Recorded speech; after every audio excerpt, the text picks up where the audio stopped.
It's not like here.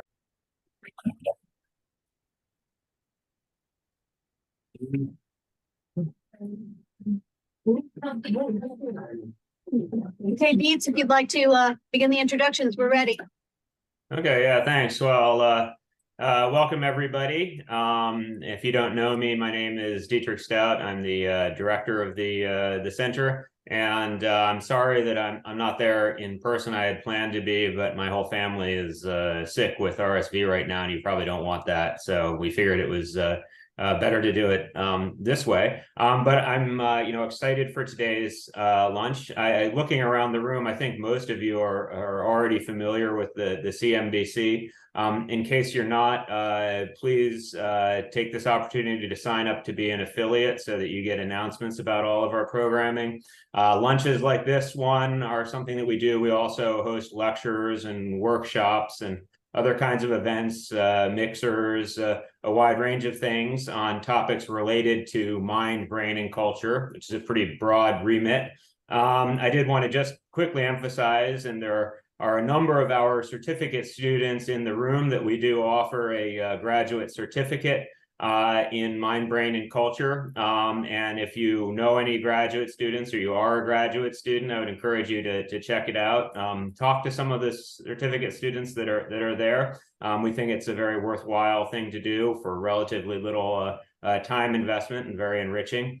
We also have undergraduate fellows. I believe we have at least one present today as well, who apply. It's a competitive process, and we have 3 to 4 each year.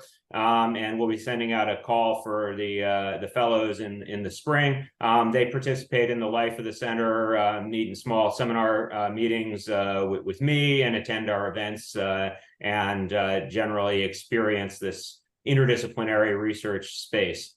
Without then further ado, I'm very excited about the topic for today's lunch, which is about innovation and decision making. And if you could think of an interdisciplinary topic that would be interested to anybody in any kind of behavioral science, I think so. I mean, I can vouch, even in Paleolithic archaeology, these are sort of hot topics that people want to study.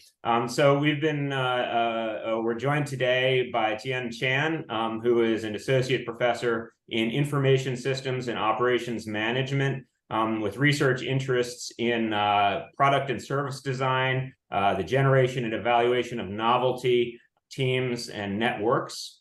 And we also are joined by Emily Wall, who is an assistant professor in computer science, who has interests in the human limits in decision-making, including such things as bias decision-making and interventions to address these. And so without any further ado, and we move on to the lunch, I would think it's probably worthwhile to very quickly go around the room and for people to introduce just their name and affiliation, if you don't mind. So thank you, and I'm going to just kind of mute myself and listen in.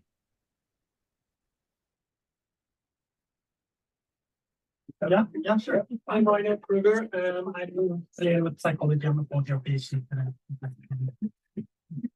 My name is Dominique Moren. I'm a visiting scholar in psychology department. I'm visiting from the Netherlands.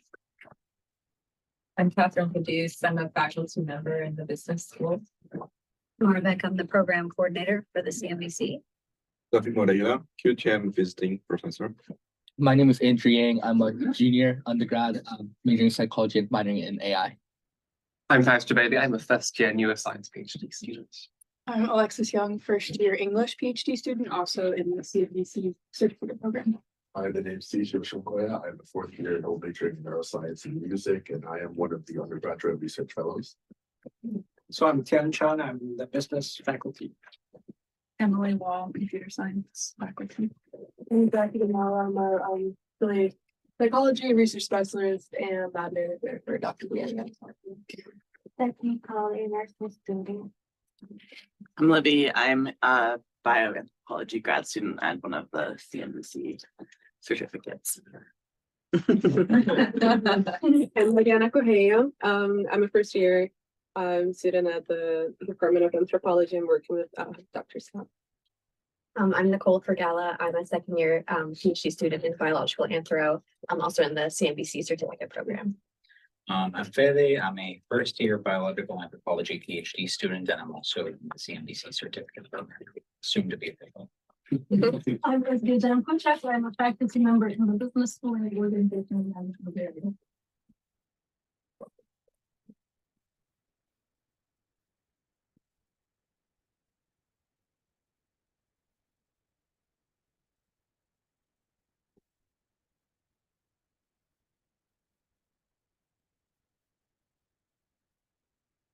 So I think I'm going to start.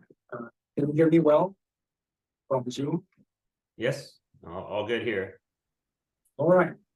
Okay. Hi, everyone. So until today, I still don't know why Deets found me, and I panicked. I'm supposed to lead a discussion. I've never done this before, to such a wide audience of different levels and different expertise. Something I say is going to be wrong. And I managed to grab Emily to come to talk about it. If there's any errors, it's two of us. So kind of going to just share maybe just 15 minutes or 10 minutes about my work on design fixation. Emily has work related to biases, social biases, and she will take over. In between, if you have any questions, feel free to kind of stop me and ask. And later, maybe we can engage in the discussion, right? How can we contrast something like design fixation against social biases? Or we can think of more generally about how our works may intersect. All right, so this is title of my work, Emergence of Novel Product Uses, Adaptations in IKEA Hacks. So first, how many of you have heard of what is adaptation? Wow, okay, yes, you're much better than me when I was a PhD. All right, so this term actually came from biology. So it's actually a very old term, devised by Gould and Verba in 1982. So you can see, right, something like a dinosaur, they have feathers, and feathers was not originally adapted for flight. It was designed for actually thermal regulation, keep the animal warm. Okay, so only later that we know that now the main function of feather was to enable flight. So that's the biological use. And the idea is that some junk features, right, may eventually find some use elsewhere. Okay, I can imagine someday my appendix may be very useful, but who knows, right? People have taken that to think about technologies, right? Technological adaptation.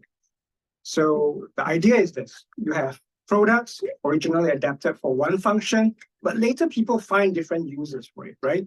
So this is actually an anthropology example, Lombard and Philipson, 2010. It's the idea of how did the bow and arrow get developed. Originally, you see the bow and arrow was come from like things like the bow drill. So I never knew what a bow drill is. This is a YouTube video of how a bow drill works. You kind of use it to kind of rub against wood, against metal to get fire going. Okay, and yes, history in snares and stone tip tools. And eventually, somehow, people come to put all this together to form a projectile weapon. Okay, so how did that come about? Oh, okay, so here we have an expert. All right. Now, more recently, scholars have found, other uses for existing products, right? There's a lot of examples in drugs. You might have heard of Viagra. I don't use it myself, but originally it was used for antihypertensive, and now it helps with erectile dysfunction. Marsalate was originally designed to fight tuberculosis, and now it became the first antidepressant.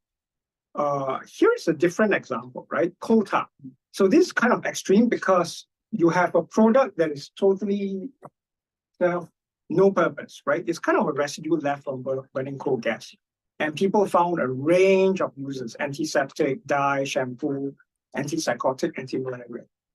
Okay, more recent examples: magnetron, originally designed for the radar, and now people commonly use it for the microwave oven. Accelerometers. Some of you may have the Nintendo Wii, but it originally was designed to be used in the car braking system, automatic car braking. So tons of these new users. So now, okay, we know what adaptation is. To be very crisp, you can contrast it against adaptation, right? So think about a chair. Okay, if you find some new users to it, the new use can be quite incremental, functionally incremental compared to its original form. So, for example, if you modify the chair so that it becomes more shorter, more comfortable for kids, that's called an adaptation. If you change it to something like a swing, or a clothes hanger, or even a bike, that's an entirely different function. That's called adaptation. Okay, so now we see these two extremes. Now the question is this: let's focus on the user innovation side, right? How does adaptations actually come about? Right? We know users. All of us are users. We tend to be very innovative. We have very interesting problems, but does that mean that we are able to come up with ideas like this, right? Let's use big block and change it to charging system. Okay, so some of these very cool ideas. So that's the kind of question that was out the kind of class. So we can contrast between two processes. One is very classic, like how we usually do research. We come up with a question first, right? So hey, I need a string. That's a need statement. You formulate the problem, the need, what kind of cost, how reliable it needs to be, how long it needs to last. And you kind of search through different possible solutions, and you might land an idea, hey, I can use the broadcast tool I have in my garage and kind of change it to string. So this is a classic problem first, problem solve, right? You start with a need, and then you scan for a range of different solutions to identify a match. The other process can actually work in the opposite direction, right? So you might start with, hey, you found a stool at home. What can I use it for? I don't need a stool anymore. Okay, you search for alternative needs and somehow you land to the idea that I can use it. So this operates exactly from the other direction. You start from the solution space and you search for alternative needs. Okay, so difference really is what is constrained. If you start from the problem is fixed and you search for different solutions. If you start from the product is fixed. You know you want to hack a chair. The question is hack it to what? Okay, which one generates adaptation? Okay, so this is the central research question. Now, let me kind of outline what has been going on, at least in the past 10, 15 years in terms of research, right? People has been thinking about ideas. Adaptations must come from a product first perspective. All right, so, but they realized that starting from the product is actually not easy because of this old idea of functional fixedness. So if you imagine that you're very familiar with a chair, right? You can't see it as anything else. It's a chair. It fits as a chair. Okay, your understanding of a chair is kind of limited by your day-to-day use of it. So creativity requires you to kind of break out of that existing understanding. And for example, imagine the bow drill as a projectile weapon. How does that happen, right? So this is very difficult. People recognize that. So scholars come up with the idea. All right, if this is difficult, what can happen is you need luck. Okay, so this is what the best theory, existing theory has been saying. Right. So what happens to the path towards adaptation? In the case of Viagra, is purely by luck. Somehow people took the drug and observed the patient, and you observe that they got excited. You know, there's all this other side effects, and that generates all this. Those kind of observations generate adaptations. So it's not that you know that this is possible, but somehow by luck, you observe that there is this potential use. All right. The problem is this analysis has a lot of tension, especially with the user innovation crowd, because the user innovation crowd kind of stress that, you know, users have tons of interesting problems. Okay, and many of these problems are unique to us. No one else wants to solve it. Okay, you don't have manufacturers producing materials to solve your problems. Okay, and this is especially true, for example, in medical arena. There are many things related to, say, unique diseases. This is a picture of a kid with cerebral palsy. Okay, so they tend to drool a lot, and his mother developed a bit, using hyperabsorbent materials to kind of suck up the drool and make it look cool at the same time, right? So if we focus on the users, the argument tends to start but you need to have actually interesting problem. This end, right? The interestingness of this end is really the source towards adaptation. So let me kind of sum up the theory. Okay, if we focus on user innovation, they talk about the interestingness of problems of user innovators. Okay, and we talked about, if you start from the product, you tend to have a lot of fixation, right? So it's better to start from a problem. But if you talk to the scholars really focus on adaptation dynamics, they tend to focus on serendipity interactions with the environments which favors lucky findings. So which one is it, right? Which process would lead to more novelty? All right, so very quickly, actually for this paper, I really started with the context before I came to the problem. So, IKEA hackers. This is, how many of you have IKEA products at home? Thank you. Yes. So good. IKEA hackers. It's one of those things that's very easy to hack, right? It's because it's low cost, it's standardized. If you hack something, someone else might be able to do that. Okay, so this is really cool.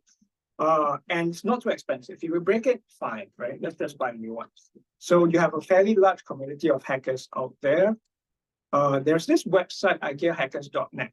Okay, I'm from Malaysia. The owner of IKEAhackers.net is Malaysian too, so we managed to get talking.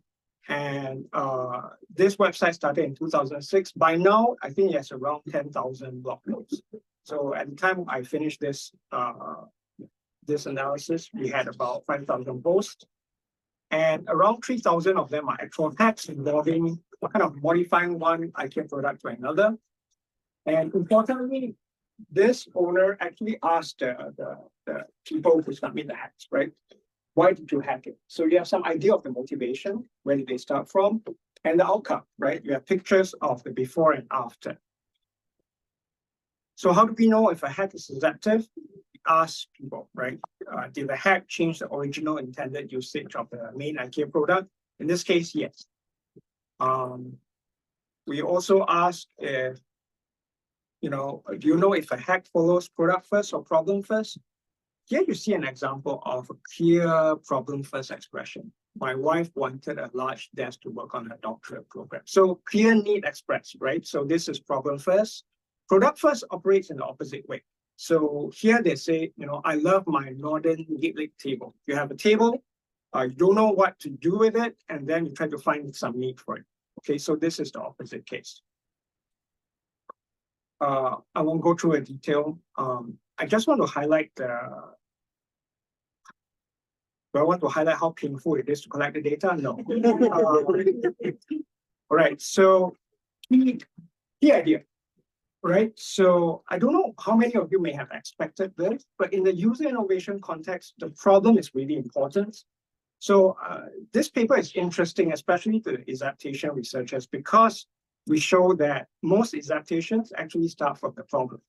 Okay, if you start from the problem, you have more than 50% chance of reaching something really cool. It's something really different. But if you start from the product, because of the constraining functional fixedness, you actually have a significantly lower chance of getting an adaptation. Okay. Now, review process. These guys, I'm sure my reviewers are adaptation people, they were really unhappy because you're saying they are wrong. Okay, you need to show that they are right in some way. Okay, so let's find some kind of product where it's easier to start from a product first adaptation. Let me ask you a question. If you have two kinds of products, one is very less modular, those kind of product, kind of one piece, right? Like a Coke bottle, like a bath mat, versus these kind of IKEA products, you can break apart, kind of reconfigure it. Which one is easier to adapt? Modify or change to a different function? The left or the right? The modular one, right? That's exactly what we show. And one thing that is interesting is we actually managed to bring in luck. If you scrape the blog post, you kind of find some idea of whether the hacker experienced some kind of luck in the process. You find that actually modularity increases your chance of finding something really cool. Okay, so that really got them and managed to get this paper published. So you need to make your reviewers happy sometimes. Okay, so that's it for now. That's my 10 minutes. Really an idea about design fixation and functional fixedness. And the key idea is start from a problem and not the product, unless your product is very playable, right? You can modify it to generate something else. Right, so that's all I have for today. I took more than 15 minutes. I apologize. Do anyone has any questions? 5 minutes, or maybe we can bring to Emily or Emily sets up. Oh, you buy my story, you don't. No one hates it. Anyone story? Any comments on the context? What would you do to improve it? Can this kind of paper be published in your arena? I'm curious about so I guess this may also segue into what I'm about to talk about, but I'm curious about the word, like the word bias really appears here on this last slide. Right, but I think that that concept plays a really interesting role. And so I'm curious how you define that in the context of your work on exaptation. Yeah, so we had this conversation and I was thinking about it more deeply, and I was wondering whether this should be a discussion question, right? Is design fixation very different from the idea of social stereotypes? So here I kind of think about products, and products have certain functions, right? If I think about social stereotypes, what is it? It's like saying, person of this race, they have certain characteristics or certain functions. Of course, right? In a more general sense, when I think deeper about it, how did that bias come about? It's very different. In my case, it's familiarity with existing products, formal training, and there's some endurance resistance to explore about new ideas, where social stereotypes probably have different sources. And in my case, I can argue that design fixation or functional fixedness actually does serve a purpose, right? It simplifies the world, it makes understanding the world a lot easier. How about social stereotypes? That's a bit harder to argue, right?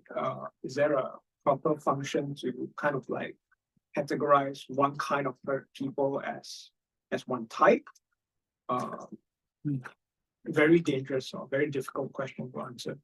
I think people have a lot more variation within groups, whereas products is kind of designed that way, right? A lot more consistency. So there's a lot of difference there as well.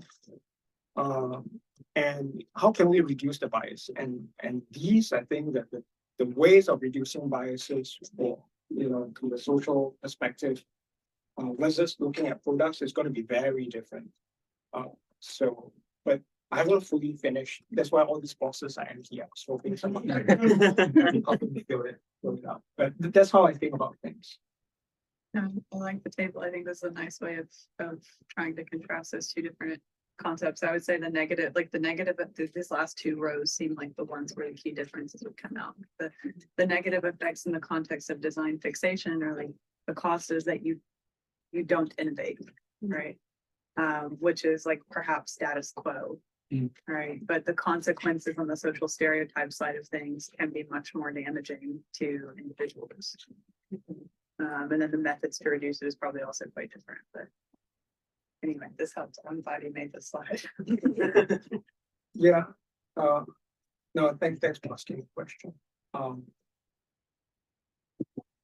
So for this week in the CMBC course, we've been talking a little bit about technological evolution and the progress of human tool making and object making. And I was interested what your thoughts based on your research are about the roles of adaptation versus acceptation in human technological advancement. It's like, do you think acceptation is a particularly strong force in changing technology across history, or do you think it just follows, it's a rare occurrence? That's a very good question. I have my theories. Oscar Chan, I think you'll know something as well. But if you look at the overall trend of technological evolution, right, especially now, my sense is adaptation is actually shrinking in its role, and most innovation are very incremental, right?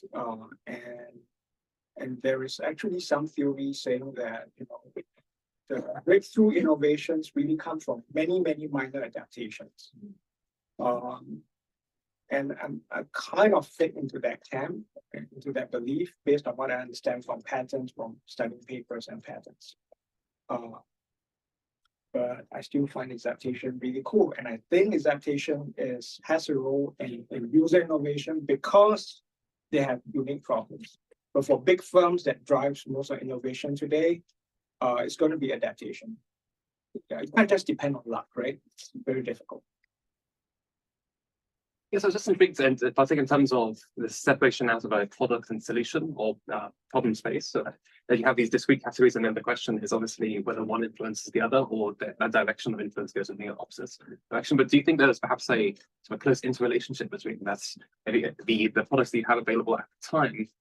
Effectively, like you mentioned with design fixation, effectively not only dictates the problems that you're likely to encounter with the available products you have, but actually feed back onto the solutions you have.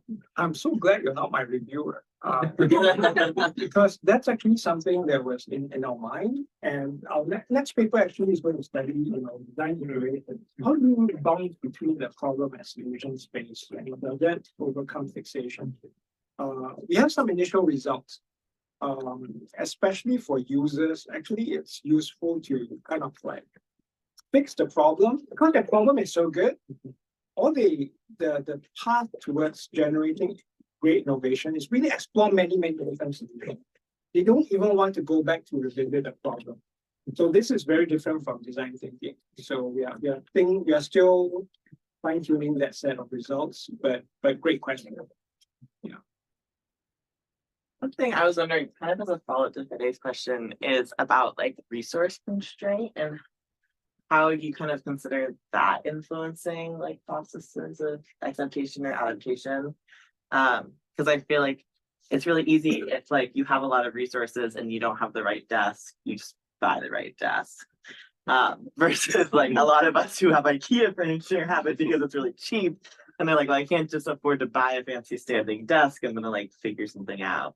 And I wonder if that like came up when you were scraping the blog posts, or if you saw that considered it at all. Yeah. So one of the major reasons why people put IKEA products is exactly because they can't find something that is beautiful, functional, and cheap. Yeah. Right. So these reasons push them towards adaptation. So resource constraint, absolutely. It kind of reminds me of that example I mentioned when I was reading about it.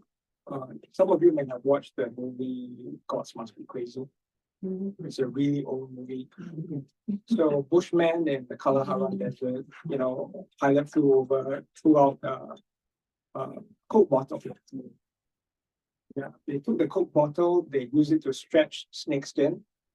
They use it to make, circular holes in their products. All functions not associated with the Coke bottle, right? Is it constrained? But it's more about they didn't see how that product was originally conceived for. So that lacking that preconception is also important. Yeah.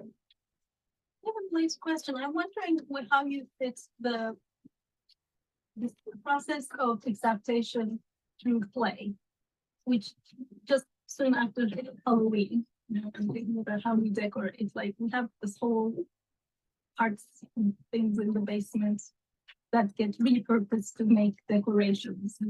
And it's a different set of decorations every year. We have a very loose problem definition. We're just looking for things that could be original and maybe a little possible, but we don't necessarily have big ambitions. And so it's a very loose problem definition. But I wouldn't say it is necessarily problem oriented. Yeah. And then it's just not one product we have at our disposal. It's a whole range of things. Some of them broken, many of them non-modular, but they can get combined into things. So totally from the, like you could use the bottle as a head for a man that's kind of like a monster or something like, so, and that's very much playful and reduces that fixation on the function of the product, but doesn't really seem to fit your problem category either. So I'm wondering if you would think of that as a subset of the problem approach, or if you would think of it as a third category of process. That's like, is it maybe that's what gets talked about as bricolage, or Yeah. is that what it is? Yeah, so that's a good one. My co-author actually used a word. To me, it's really part of tinkering, right? If you tinker, you play, there's actually some chance of creating that luck. And we see that in some of the hacks as well. And somewhat embedded in this result, the more modular it is, because we only focus on one hacking of one IKEA product, the more modular it is, the more the chance of actually getting something, discovering something cool while you're playing, decomposing that product. More like Legos, right? When you take Legos, when you see something new. Yeah. But on average, the effect is from problem first is very strong. Some of the biggest popularized adaptations, like underwater camera, those are problem first. The skateboard, that's actually user innovation adaptation, and that's also done by humans. And then you have the camelback water drinker, that's a marathon runner. So all those are generated by starting from a problem. So I'm not saying that play is not important. I'm saying that users have important problems. Yeah, I think that's a strong driving force. Yeah. I'm kind of like wondering about the excuse me, the driving forces like behind product first. Problem first seems obvious, like there's a need or there's like some sort of play. But like when I have a piece of furniture that I no longer need, I'm like, Facebook Marketplace. So like what are these users, especially when we're thinking of IKEA, and the idea is that like it is pretty low cost. You can replace easily, you can get rid of, people want it. Like what is incentivizing these people to just start with no need, like start playing with the products? So there's two UC Berkeley engineering professors who actually did a research case study asking these IKEA hackers, what do you have? I think the most important reason is that they find it fun. So when they post, it's mostly for pseudonyms as well. They don't put their own names there. So there's no reputational concerns. They're not trying to sell it. It's really just because they have time. I know all of us here don't have a lot of time like them, but it's very relaxing. We probably need to transition so that Dr. Wong Yep. has a chance to. Absolutely.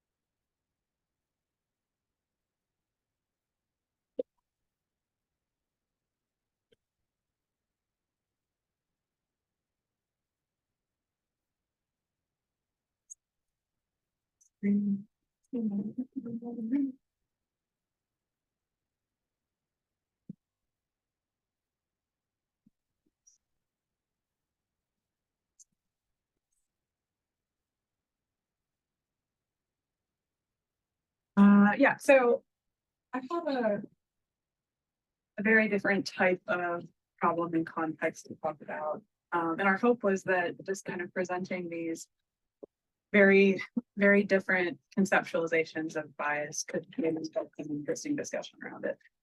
So just to give a little bit of context, I mentioned I'm a computer scientist. I know it sounded from the introduction like the problems that I solve are really psychology oriented. But basically the way that that takes place in the context of computer science is I'm looking at how people are making decisions with data and using interactive systems that look something like these ones on the screen, where there may be some visual representations of that data that are driving and influencing the way that people make decisions with that data. So, oops, oh, I had some text.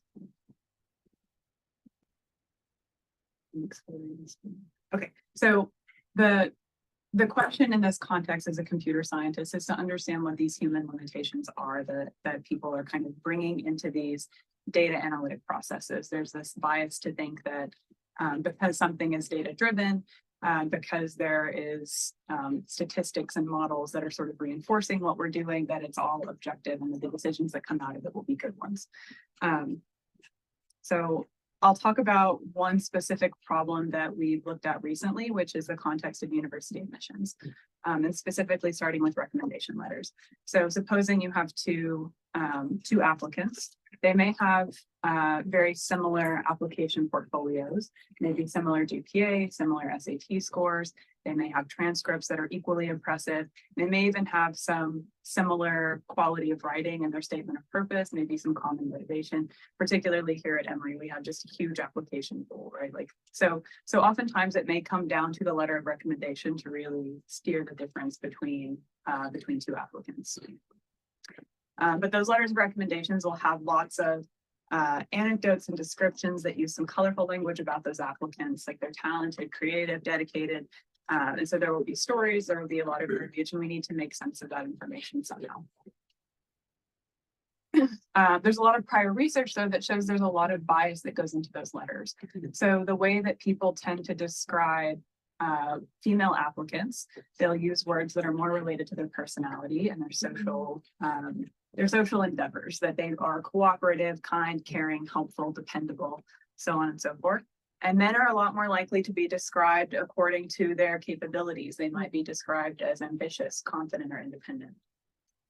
And so naturally that influences the way that we are going to read those applications, right?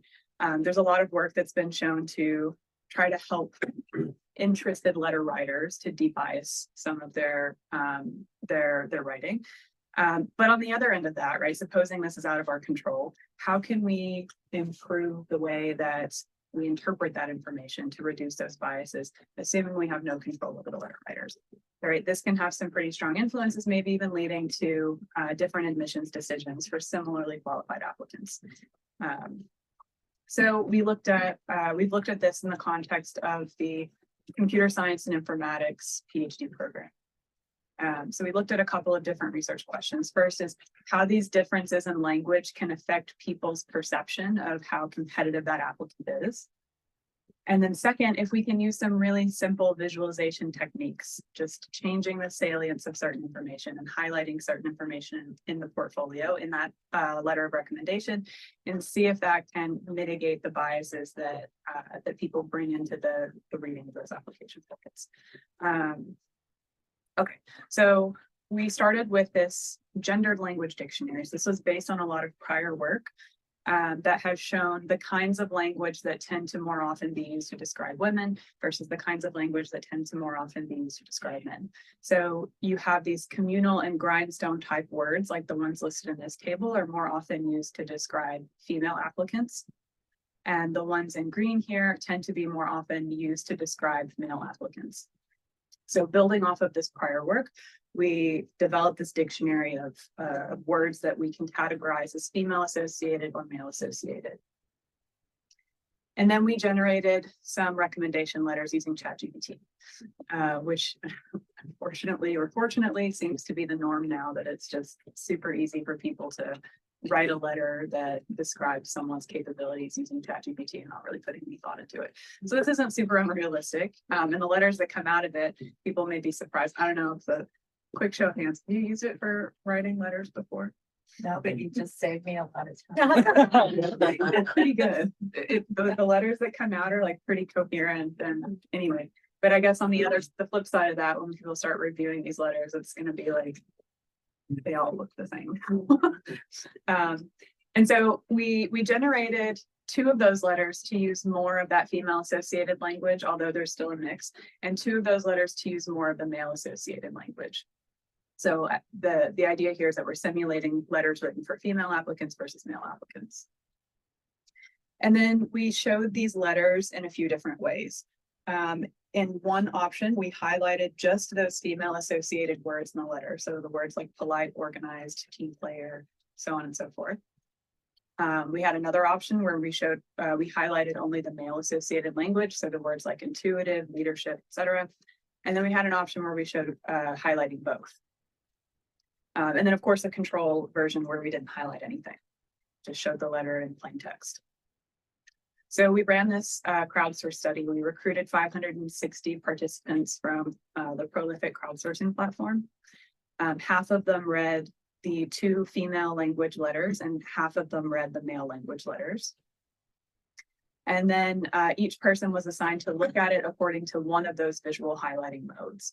So we had a total of 8 between subjects conditions. And everyone read the first letter and rated its competitiveness in that control condition. And then for the second letter, they would do the same thing. They'd read it, they'd rate how competitive this person was, but they would see it with one of those 4 visual highlighting modes, which I think is what I was showing here. The first one is the control mode highlighting, and the second one is using one of those 4 visual highlighting modes. The letters, do the letters talk about a female or a male? So we did not, we used gender neutral pronouns in the letter itself. So there was no explicit mention of gender, but only the differences in the language used to describe the person. So you used they? Yes, they all used they then. So we hypothesized that the letters that had more of those female associated words would be rated on average lower than the ones containing the male associated words. And we also believed that the ones where we highlight those female associated words would exacerbate that bias. It would make it, it would lead to lower competitiveness ratings. And if we only emphasize the male associated words, we thought that would lead to the highest competitiveness ratings. And then I'll talk about this in a little bit, but we also did some analysis with implicit association test scores as well to see if there was some correlation in how people's implicit associations influence the way that they read those letters. So the first result, we found support for that hypothesis. So if we look at the first 2 rows here, the yellow and the purplish looking dots, those were the female language letters. The second 2 rows are showing the male language letters. And this is based on that 1 to 7 competitiveness rating.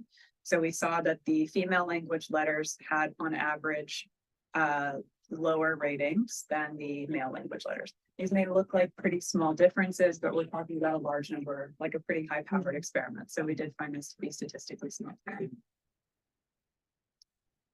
We also found some partial support for this second hypothesis. We found that when we highlight the female language letters, it leads to the lowest perceived competitiveness of this applicant. So it shifts things down below the control condition. But we were a little bit surprised. We saw that when we highlight both the male and female language in the letters, that leads to higher competitiveness rating. So highlighting the female language in the letters is good if we also highlight the male language, right? But not if we don't highlight the male language, right? Then it's kind of damning. So this was partial support because we got the order wrong, but we did find statistically significant differences there as well. Okay, and then for our third one, we were looking at these implicit association tests. So this goes from -2 to +2. So we were looking at implicit associations between gender and then the specific language that we use in our dictionaries. So people who had a stronger immediate association between female applicants and those like personality oriented letters would have positive IAT scores, so appearing to the right hand side. And the people who had opposite associations and maybe associated the personality characteristics with male applicants, they would appear on the left hand side of this chart. Which I highlighted here. So stronger association between women and female language dictionary on the right hand side, and then stronger association between men and the female language dictionary on the left hand side. So we are looking at the difference in rating for each application portfolio. So for each participant that read these portfolios, they gave a rating between 1 and 7. And then we compared that to the average rating for that letter. So 0 means that you gave the exact same rating as what the average was for that letter. And if we look at the differences between male and female language here, we see a slightly lower slope for the female language letters, meaning there's like a slightly negative tendency for people who have these stronger implicit associations to give a negative, a slightly negative, more negative rating for the female language letters. That was a mouthful. But yeah, so we found an effect here as well. So quick summary on that project. We know that there's a difference in how people describe male and female applicants differently. And we showed in this study that it can also impact people's perception of how competitive those applicants are. And that visual highlighting has the potential to either exacerbate or mitigate some of those differences. And we also showed that the implicit associations can influence perception of the application competitiveness. I have another couple of slides, but I wonder if it might be better to just pause there.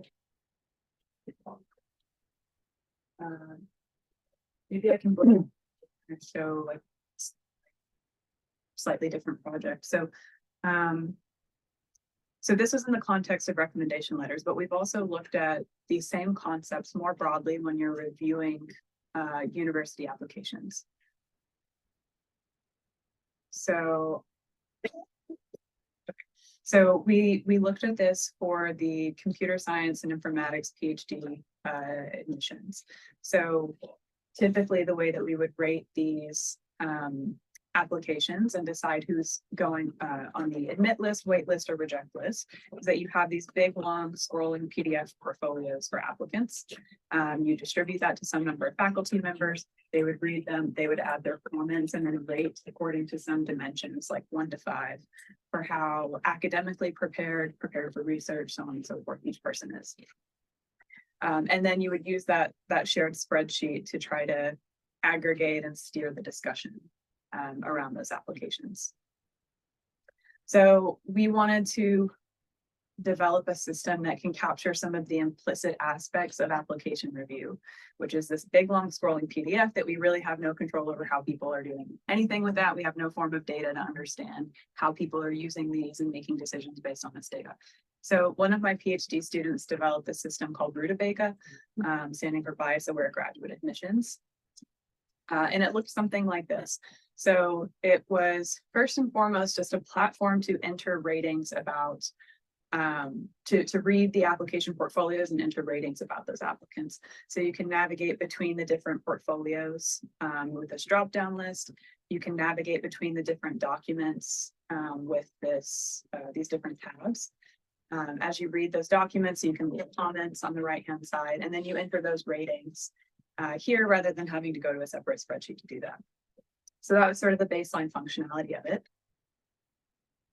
But we also then took some of this data that we didn't have before to try to understand something about how people are making those decisions. So now, because we've developed this system and we know when people are looking at different documents, we have some cues that we didn't have before, which is how people have interacted, how much time they've spent on different portfolios, how much time they've spent on different documents within that portfolio.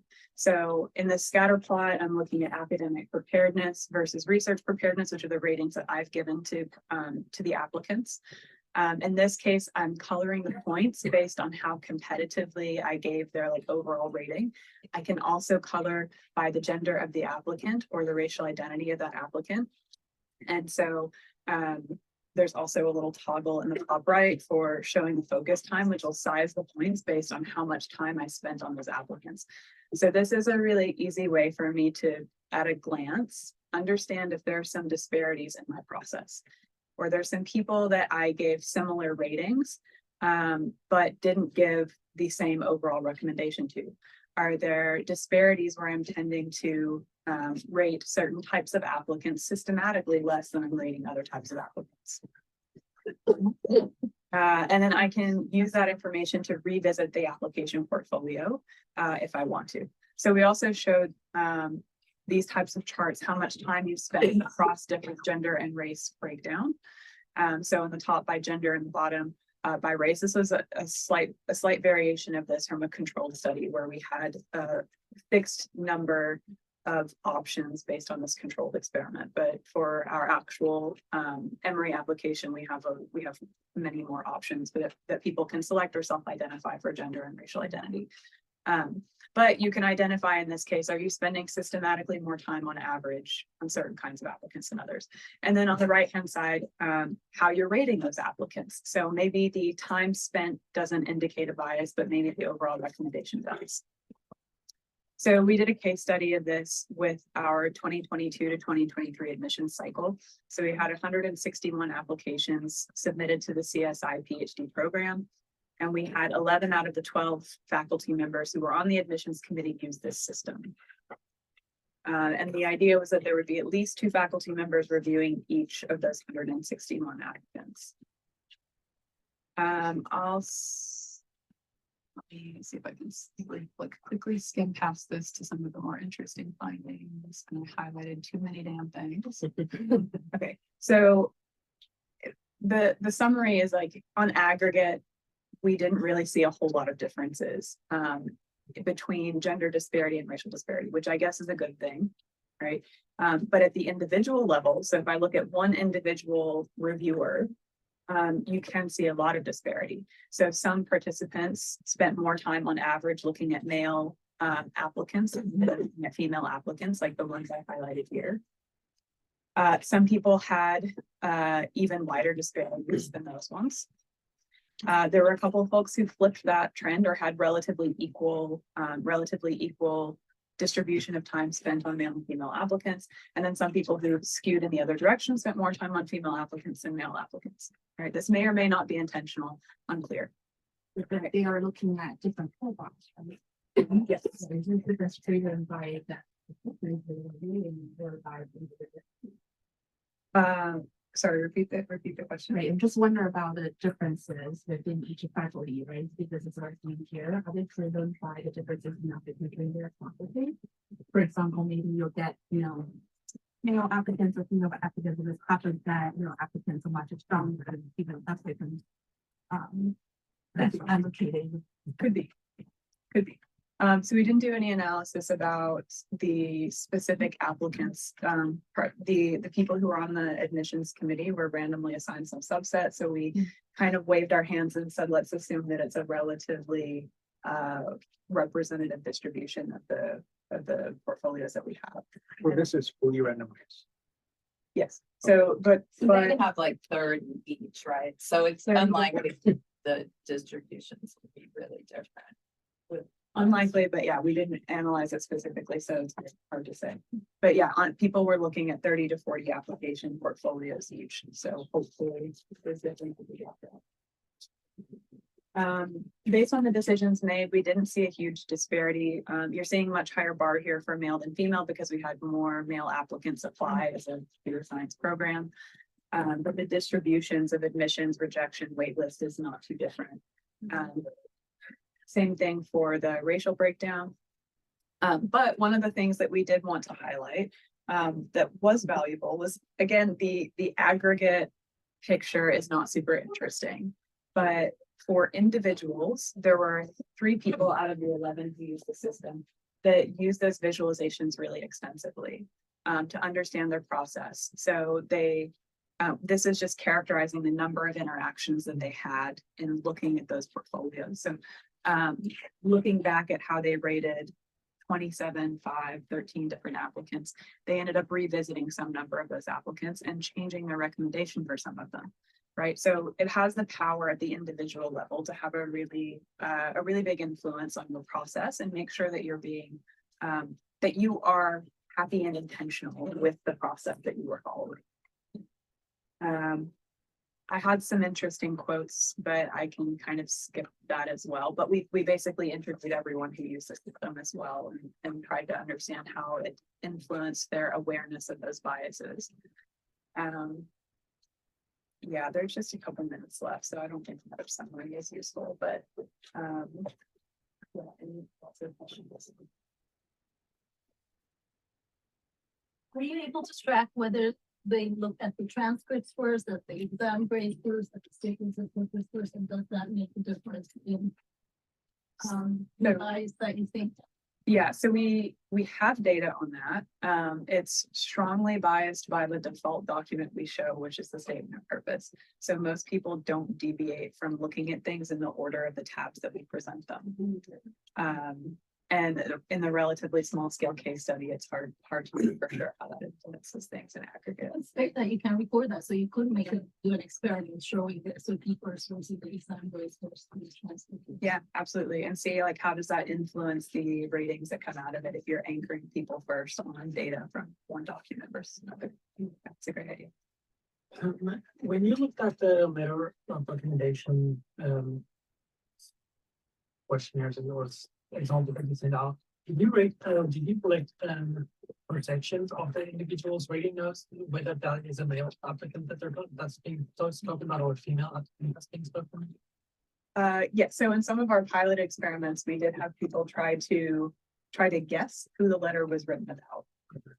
And people were reasonably accurate. I mean, yeah, so some of we also played around with different dictionaries of gendered language. Some of the words that we saw in these letters, like all of this was also based on some analysis of the CSI PhD recommendation letters we received. So some of them were super obvious. Like we saw some letters containing language like obedient, right? Which you can imagine who that's describing. And so people were pretty accurate in their perception of who a letter was written about. And then we also had them highlight the language that cued them to that guess. Okay, because I'm wondering to the extent to which females and even males experience the backlash effect when it comes to stereotyping, whether you're congruent with the stereotype or if you're in the situation, if a female is described as assertive and dominant and things like that, she receives a higher backlash than a male who is described as that. And conversely as well with the male, if a male is described as something like, I don't know, like carrying, then that's also receive a backlash effect with that, in the sense that that's not what the stereotype dictates what male or female is supposed to be. So do you think that that would necessarily influence any of these if a male was described by the female gender language instead? I'm sure it would, yeah. So if we gave actual names and gendered pronouns in these letters, and we had like a consistent and an inconsistent, like a congruent and incongruent with stereotypes, conditions, I imagine you would probably see a pretty strong difference there. But that would be really good test. But the takeaway is like a combination of both is the best. Is what I'm getting from that. Like a combination of both, using both male and female gender leads to the highest perception. Yeah, when we don't have names or binary genders attached to the letters. But again, who knows what happens if you have some like the applicant gender pronouns applied into it.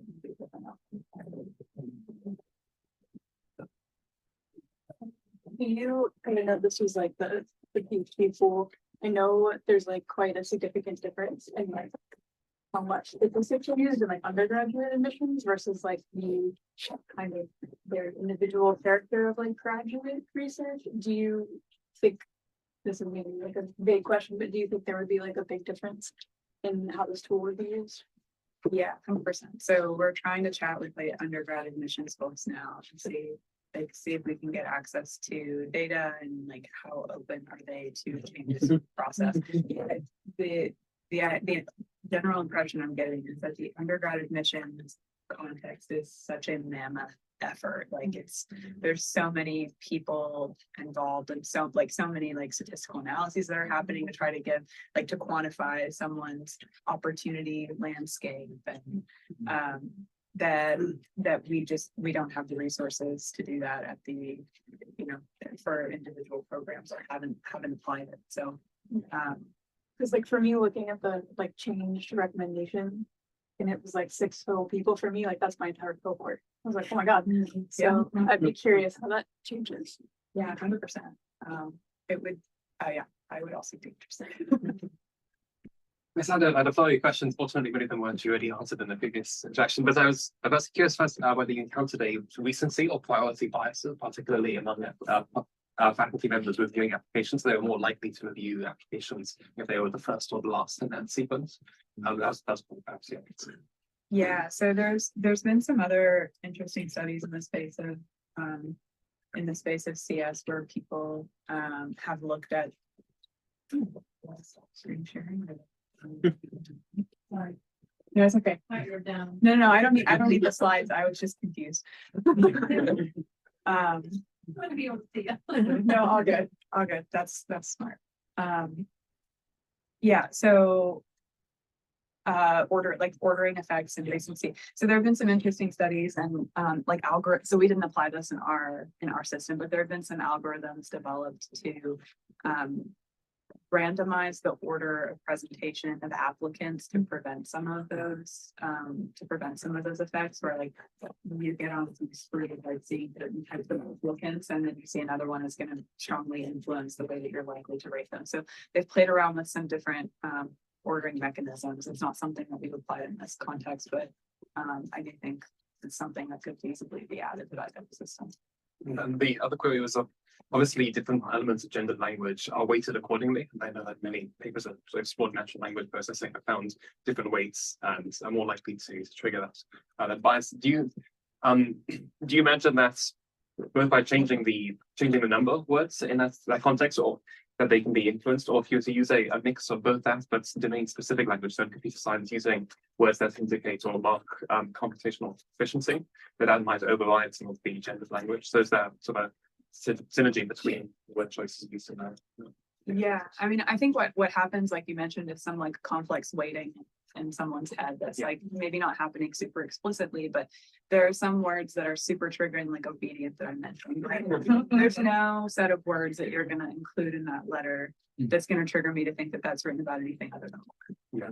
Right, like so that's kind of what we've seen in the pilot experiments, but it would be interesting to try to like figure out what that subjectively looks like for different types of language.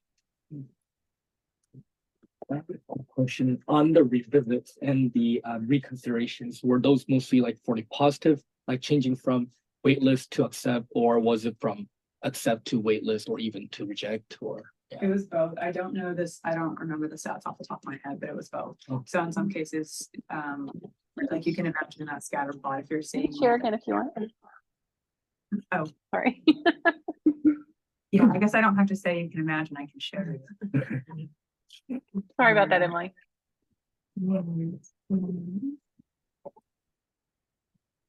Yeah, so you can imagine in that scatter plot, right? Like if you see a red point and a sea of green points, then you might be more likely to increase the score for that one, and vice versa. If you're seeing a green point in a sea of red points, then you might be more likely to lower the score for that particular. But it's interesting. There were a lot of like qualitative findings there about like what were the reasons that people decided to go back and revisit this portfolio and try to reflect on what was the reason for the bias, like the potentially biased response that they went back and corrected. And so it was very interesting. So we ran this 2 years in a row. I think I gave stats for 2022 to 2023. We also ran it for this current admission cycle as well. But we haven't finished dealing with that analysis yet. Do you intend to expand it beyond Emory or other departments? Yeah, so we were, for your question, I think we're trying to look at it in the context of undergrad admissions and see this in a broader scope. And then potentially outside of Emory, but I think just looking at it for a different and larger application pool and a slightly different process, I think that would be our immediate next step. You see, it will see when like the gender disparities of the disparities between the race or ethnicity groups. So just what you know, the faculties are trained, by this, maybe there's training, saying people where they use this program and they know that so to all these reasons, that would be explaining that this doesn't occur at Emory, but it occurs somewhere else. Well, so I mean, I think it does still occur at the individual level. It's just counteracted by other people making explicit efforts to counteract those places, right? We definitely saw half or more of the faculty spending significantly more time and having a bias towards higher ratings for male applicants than female applicants. Again, hard to say like with that number, like maybe there is some skew of like stronger applicants that you happen to receive. But yeah, I think just looking at this in a larger context would help us from these conclusions. Oh, sorry, go ahead. Me or or something. Yeah. Okay. Yeah, on that note, I was also really curious, and I guess this might be difficult to quantify, but like as we well know, like there's an intersection between gender and race and ethnicity, and also the language that is used for different like those intersectionalities. Like some language might be deemed as like more favorable if it's about like a white woman versus a Latina or Asian or something like that. It was just that's going to make a huge difference because there's also cultural biases that we have that come from like racial stereotypes about like different groups of women within, like comparing like let's say like a white woman to an Asian woman or like a black man to a Latino man. It's just there's going to be differences. So I was just really curious, like that is very difficult to obviously like quantify and observe, but like if that is some sort of direction that maybe you'd be curious about or other departments are curious about. Yeah, no, so I think intersectionality is super important. Yeah. Yeah, that's so the rules that we find or the trends that we find may not apply anymore in this context. So that's a really fair point. So I think the hope is that for the undergrad context, we'll have such a larger number of participants, like larger number of applications, larger number of reviewers, that we can maybe start to draw some more firm conclusions around that. But 161 applicants, it's hard to, and in computer science, there's also like particular skews. And so like seeing that just for a more diverse student body in the undergraduate admissions pool would be like would help us to do some of that analysis. Sure. Yeah. I was wondering if you've thought about using it for grading at all. Having like having I guess like graded some quite big classes. Like part of what I think is interesting about this is it like builds in this like iterative process of like seeing what you did and then like going back and like revisiting things. And I feel like often when I'm grading a bunch, I get this like sense that I'm slipping, like I'm going towards like that my grading is changing over time. And then I'll kind of try to circle back to the beginning and be like, oh God, like, is it been slipping? Do I need to adjust it at all? And I feel like it would be really interesting, like as I'm grading, not even bias, like because you know you can try to remove names and stuff like that, but just to see like has your grading gotten harsher or like easier? Have you been spending like significant amounts of time? Like where should you go back and look? No, that's a great idea. That's a great idea. That would be interesting. Yeah, I think there's a lot of things that you could do if you're just tracking some characteristics of your process. Right, then I think there's a lot that enables you to do, looking at the final grades that you apply or looking at how much time did you spend reading the first 5 essays versus the most recent 5 essays. Like, and there's definitely bias in there too that would I guess would be a little different than the admissions content. That's a great idea. Like you're not using ChatGPT to grade the whole Like when they're handwritten, I'm like, it's definitely biased by your handwriting. Yeah. I wonder about the theory used in the work. Do you use a stereotypical content model? It's not really of the student thesis work. How we perceive others, you belong to the community. One is alarming, the other one's common. And if you give someone with your flag is high in worth and also high confidence, like containing the female and male associated words, I would the prediction from models that I would perceive this person as the most desirable for the job. No, I haven't looked into that. Can you, what was the researcher's name? The stereotype content model. And the researcher was, yeah. Okay. It's like, I'm gonna try to remember it. If I say it enough times. I'll remember it. And another thing, this might be idealistic, right? So I'm thinking about the missions people are rating on. So I'm thinking the mission process, like that we're paying too much attention to one single dimension in terms of confidence, so we're not really valuing warmth, the traits associated with warmth. There's some like structural change we can do, like some interventions or advice trainings to tell people that when we evaluate applicants, that these both traits or both Yeah, the effectiveness of leadership. Yeah, so I think in the context of undergrad admissions, that's something I'm trying to, like, what are the criteria that you're evaluating according to? Something I'm trying to get a little more insight on, because one of my PhD students that's been working on this project just went and attended their like week-long training for all people involved. Like it's yeah, I don't know. So I'm hoping she has some more insight on what those criteria are, but I also don't fully understand to what extent the criteria that people are evaluating is something that just isn't advertised versus is something that is explicitly kept secret. Right, because I may, like, if I'm writing my statement of purpose, I may want to emphasize some qualities more than others. If I know that I'm writing a letter for someone and that institution is going to evaluate according to these criteria, then I may be more explicit in mentioning certain things over others. And I don't think that's not super transparent, and I don't know what the reason is for that, right? If that's intentionally something that we don't reveal those criteria, or if it's just not something that's advertised that you could find out. So, but yeah, I think that makes a huge difference. Like how you evaluate people totally depends on the set of criteria that you give. In our case, this is the criteria that the admissions committee for the CSI PhD program had agreed upon in previous years and was continuing to use. But changing those set of metrics would absolutely change the outcome.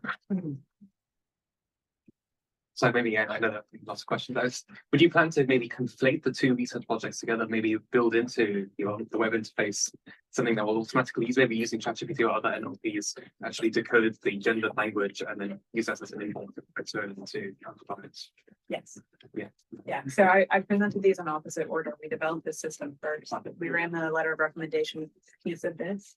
And the hope is to integrate the findings from that. We're working on another piece related to people's self-disclosure of racial identity and instances of adversity into their statement of purpose as another component that we're trying to integrate as well. Especially because like this visualizing the distribution of people that you're admitting based on race is no longer constitutional.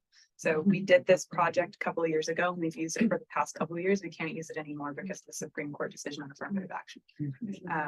So we're at least not in its exact format, right? And so we're looking at alternatives to integrate these different pieces and how we can emphasize things that are important when we're not allowed to consider race in any explicit form. For missions, I believe like time is really important, right? They need to spend like 2 minutes, 3 minutes on each and then like go next because there's so many applicants. I'm wondering, would the professors using this on the committee, were there an increase in like total admissions time, as in like how much time they took to consider the applications versus before the 2022 cycle where they didn't use it? It's a good question. I don't have data on it because until we had the system, we didn't have any way of capturing how long people were actually spending application portfolios. There's a version of this where I guess we could have done a controlled study where we gave people access to the rating parts of it so we could capture the time spent without showing them the rest of it and see if use that as a baseline for time. But maybe that's something we could do in another controlled study, but it's not something we've looked at yet.